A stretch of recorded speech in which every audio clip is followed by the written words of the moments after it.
Okay, here we are looking at the very iconic organ solo from Shannon's Runaway. His keyboard player Max Crook came up with this awesome sound, and to me it is the 50s degenerate teenage track. It's the one that makes me think of those paperback novels and all those cool 50s illustrations, and I really wanted to learn this solo because it's dead cool.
So what I'm going to do is break down the solo into 2-bar patterns.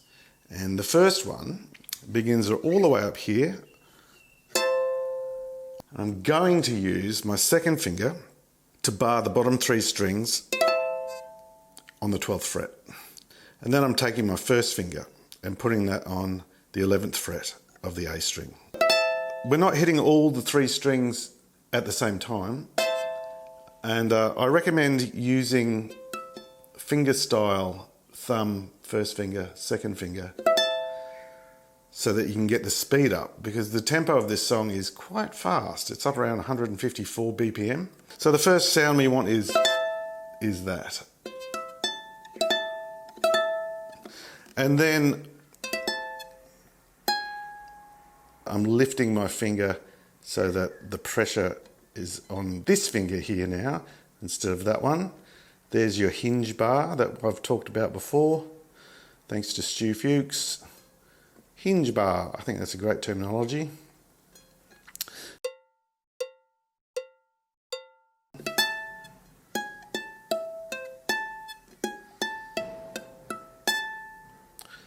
I'll do that really slow.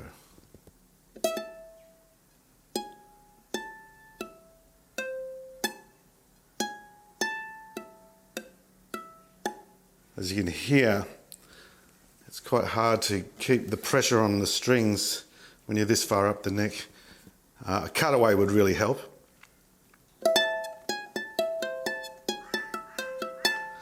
But the time that you're playing to tempo is really fast, so you know those little kind of staccato notes aren't going to be too much of a problem. After you've done your first 2-bar pattern, can you slide down there so you've got your second finger on the 10th fret, and we're going to do these hammer-ons that go all the way across the neck. So that's your first one, and then you're moving over to the next string, same 2 frets, move up to the next string and 1 fret up, and then same again, next string, 1 fret up, and then back the way you came. And it's a hammer-on, so you strike the string once and then bring down your finger with some force so the resonance of the string continues, but you're changing the pitch of the note. Yeah? So practice doing that.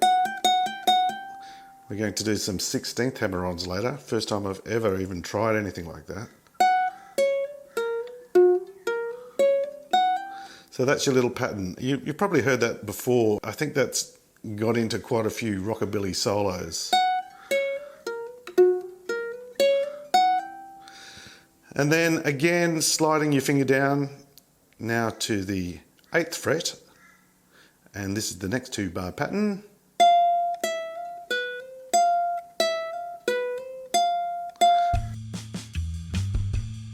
One, 2 and 3 and 4, 1 and 2 and 3, 4. 1, 2 and 3 and 4, 1 and 2 and 3, 4. Once I get down here and I start my run,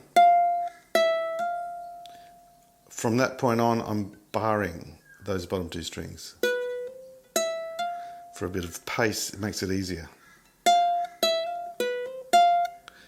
And even that's barring those 2 strings.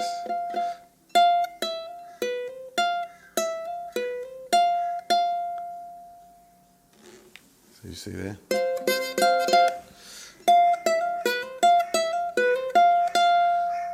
And now we have our trills, which are, so this is a hammer on, but you're doing a 16th note, 1 eander. 1 eander, 2 eander, 3 eander, 4 eander. You've got a bar of those. Now that takes a little bit of practice. It's syncopation. 1 eander, 2 eander, 3 eander, 4 eander, 1 eander, 2 eander, 3 eander, 4 eander. Of course, when you're at tempo, it's more like this.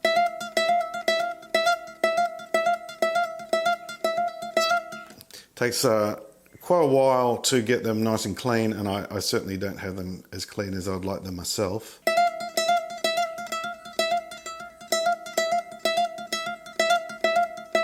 You know, the effect is fine if they're not perfectly metronomic and clean.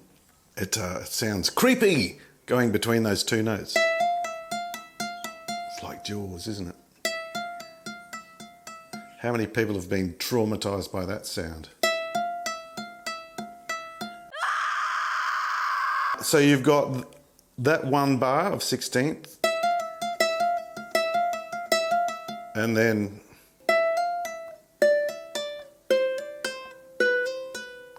so I guess you'd call that a hammer on and a pull off. Hammer and a pull. Because I'm only striking the string once and you're getting 3 notes. 1 E and, 2 E and, 3 E and, 4 and.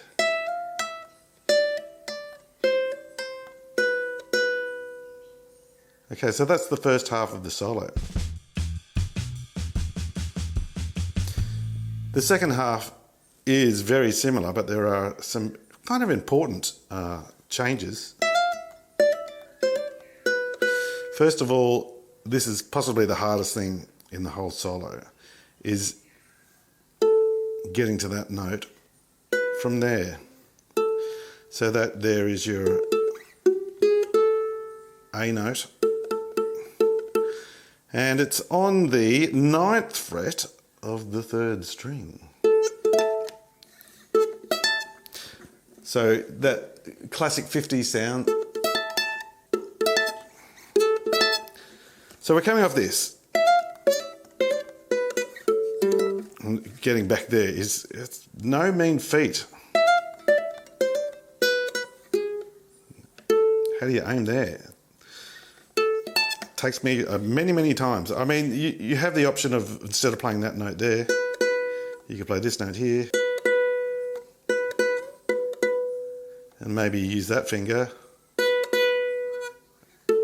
and then slide from there. And I tried that for a while, but I'd already learnt it one way and I got stuck with that.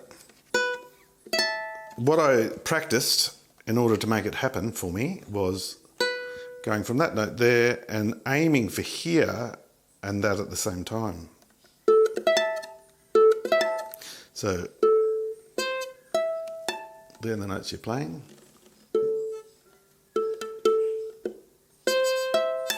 Barring, as we were in the first part of the solo. So yeah, we're finished down here off our trills.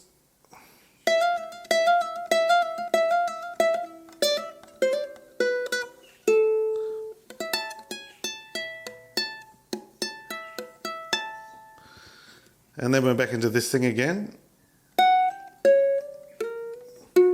And now we continue down the scale. So you're going to 6, 7, and then 2, 3. Talking the frets, of course. Now that took me quite some time to land on the right frets.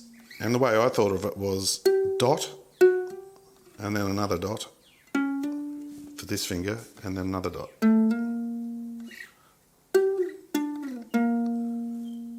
So 12, 7, 3. Of course, with a semitone below.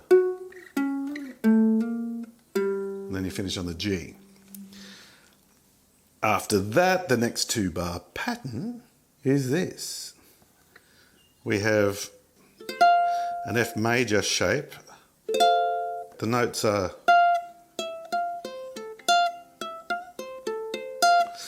but if I just keep that shape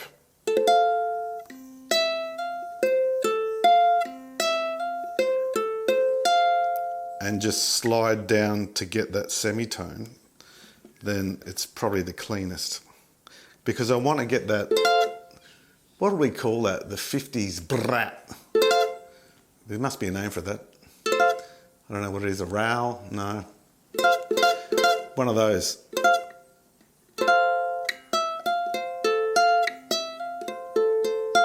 I'll do that slow. 1, 2, 3, 4.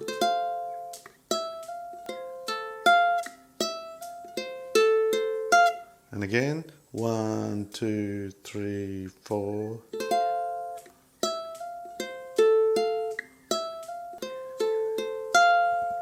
And then you finish with exactly the same trills.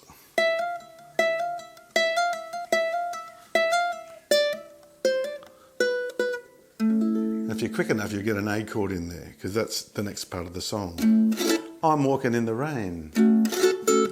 Okay, there you have it. I hope that helps you understand at least how I learnt how to play it and the things I did to practice. It took me a day of mucking around, and you start, you get into it, you practice and practice, and you know, in a week's time, I'll probably be playing this amazingly. But it takes time for your little brain to catch up with your fingers, and your fingers to catch up with your brain. Anyway, thank you so much for watching. Gold star for you for hanging out to the end. Please do subscribe to the channel if you haven't already. Like, share, comment. Become a patron over at patreon.com/Uke Mullum, which is of course where you need to go if you would like the printable PDF. All the very best to you, and I'll see you in the next one. There's a swirl in the sun,